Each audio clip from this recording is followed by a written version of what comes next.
का एक बड़ा हिस्सा निकल चुका है और सबको उम्मीद थी कि रियल एस्टेट ने जैसा शानदार प्रदर्शन पिछले 1-1.5 साल के अंदर किया है, क्या दिवाली पर हम वो पीक बनता हुआ देखेंगे? क्या रियल एस्टेट मार्केट में दिवाली भी जमकर मनेगी? इस बार थोड़ी सी आशंकाएं थी कि जिस तरह से इंटरेस्ट रेट बढ़ रहे हैं, जिस तरीके से इंटरेस्ट रेट का साइकिल ऊपर जा रहा है, महंगाई का भी एक प्रेशर है, सेंटिमेंट बुरे नहीं है तो बहुत शानदार भी नहीं है, क्या इन सब का इम्पैक्ट घर खरीदारों के ऊपर होगा? ये तमाम सवाल मन में थे।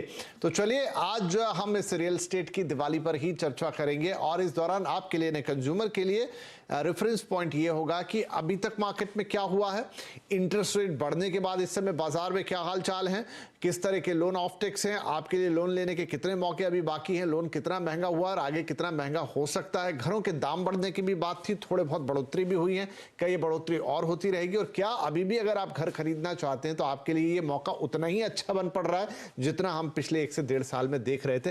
ये कुछ सवाल होंगे, कुछ आंकड़ों के साथ बातचीत करेंगे, जरूर ध्यान से सुनिएगा। हमारे पूरा शोर हमारे साथ आज शो में शामिल हो रहे हैं लाइसेंस फॉर आज के एमडी पंकज कपूर साहब, जो अपनी डिटेल रिपोर्ट के साथ होंगे, Q2 की, हीरानंदानी ग्रुप के चेयरमैन निरंजन हीरानंदानी जी और रूंगटा सिक्योरिटीज के एमडी हर्षवर्धन रूंगटा। आप सभी का बहुत बहुत स्वागत है। तो इससे पहले कि हम अपने मेहमानों से बात करें, कुछ फिगर्स मैं आपको बता देता हूं यहां पर। तो देखिए कैसी रही है दिवाली, कुछ हालांकि नंबर थोड़े से दिवाली के पहले के हैं, ये Q2 के हैं, यानी कि जो सेकंड क्वार्टर है वो कैसा है इस साल का, इस फाइनेंशियल ईयर का। तो टियर 1 शहरों में बिक्री जो है वो 3% घटी है। थोड़ा बहुत ये मार्जिनल इंपैक्ट आया है क्योंकि इंटरेस्ट रेट धीरे धीरे ऊपर जाने शुरू हो गए हैं। टियर 1 शहरों में जो है वो जितने घर बिके हैं वो 75,000 से ज्यादा यूनिट्स बिकी है। नंबर बुरा नहीं है लेकिन जब आप कंपेयर करते हैं तो थोड़ा नीचे की तरफ जाता है। सिर्फ हैदराबाद एक ऐसा शहर रहा जो, अगर हम 8 बड़े शहरों की बात करें जहां पर नंबर ऑफ होम्स, ज्यादा घर बिके हैं, रिपोर्ट कहती है लाइसेंस फॉर आज की, और अहमदाबाद में सबसे ज्यादा बिक्री घटी है। ये वो शहर है, अहमदाबाद का मार्केट इस दौरान बहुत अच्छा कर रहा था, ये भी हम आपको बता दें। टियर 1 शहरों में कीमतें कुछ ज्यादा नहीं बदली हैं, कीमतों में बहुत ज्यादा अंतर यहां पर नहीं आया है, मार्जिनल इंक्रीज जरूर हमको दिखाई देता है। और अगर हम साल दर साल की तुलना करें तो यहां कीमतों में 7% की वृद्धि देखी गई है। तो ये कुछ मोटे हाइलाइटर हैं इस रिपोर्ट के।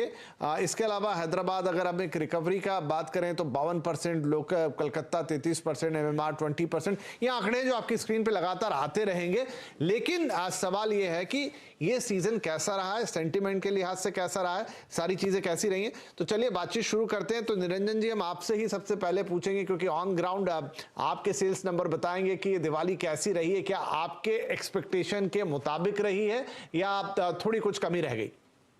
विपिन जी, आपको ये खुशी होती है आपको बताने में कि हमारे आंकड़े तो जरूर बढ़ गए हैं। और भी बात है, ये थोड़ा आश्चर्यजनक मुझे भी लग रहा है क्योंकि जो ब्याज जो बढ़ गए 6.5% से लेके 7.5 पौने 8 तक पहुंच गए हैं, तो ये मुझे तो लग रहा था कि काफी कम हो जाएंगे ओवरऑल सेल्स, लेकिन वो बढ़ गए हैं और दिवाली के मौके पर और भी सेल्स बढ़े हैं। तो ओवरऑल देखा जाए तो जो जोश रहा है इंक्रीमेंटल रियल एस्टेट में वो अभी भी जाहिर है।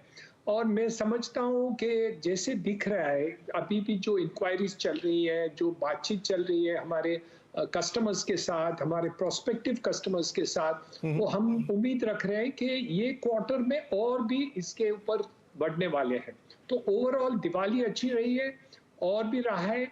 डर यही है कि जो ब्याज बढ़े हैं वो कुछ उनको जो शॉर्ट टर्म विचार करते हैं, जो आज के बाद विचार करते हैं कि हमारा ईएमआई कितना रहेगा, उनको थोड़ा हिचकिचाहट होता है। लेकिन जो एनबीएफसीज हैं, बैंक्स हैं, फाइनेंशियल इंस्टीट्यूशंस है, हमारे बातचीत चल रही है कि वो कम ईएमआई बिगिनिंग में रखें और over a period of time जैसे ब्याज फिर कम हो जाएंगे वो ईएमआई इक्वलाइज हो जाएगा।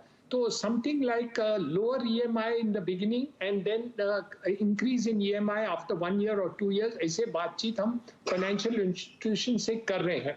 वो शायद ज़्यादा उपयोगी होगा क्योंकि लोग घबरा रहे हैं कि आज के तारीख में EMI ज़्यादा हो तो हम इसको क्लोज नहीं कर सकते या उनको छोटे घर खरीदने पड़ते हैं।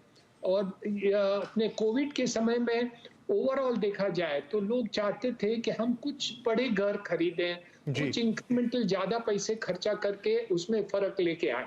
सो overall Vipin ji, positive direction, hoping that over a period of time ब्याज कम हो जाएगा and I think overall volume तो ठीक है, अब मुझे कुछ नहीं है। हैदराबाद ऑफ कोर्स एक्सेप्शनल रहा और मुंबई खराब नहीं रहा मेरे नहीं, अंदाज मुंबई